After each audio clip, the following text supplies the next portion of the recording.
L'actualité de notre région, la Tunisie, après l'arrestation hier de Rached Ghannouchi, le leader du parti Ennahda. Les autorités tunisiennes resserrent aujourd'hui un peu plus la vis autour de ce mouvement d'opposition islamo-conservateur. Nous en parlons avec vous ce midi. Eva Cohen, bonjour. Bonjour Marion. Ce mardi, Eva, ce sont les bureaux du parti qui sont ciblés. Bureaux fermés sur tout le territoire et interdiction de réunion dans les locaux. Nouvelles arrestations aussi hier soir de 2 autres responsables du parti. Le ton est donné un peu plus fermement par les autorités tunisiennes contre le mouvement islamo-conservateur Ennahda.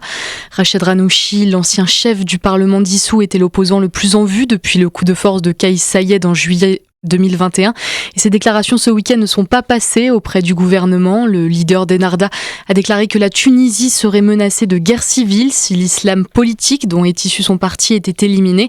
Le ministère de l'Intérieur le confirme. C'est bien cette déclaration qui a valu arrestation. Ce mardi matin, une conférence de presse menée par le Front de Salut National pour réagir à l'arrestation de Rached Ghannouchi a également été interdite, de même que toute réunion de cette coalition dans son siège. Rached Ghannouchi, lui, aurait été transféré à l'hôpital d'après certains médias tunisiens. Merci Eva, et puis on l'apprend ce midi.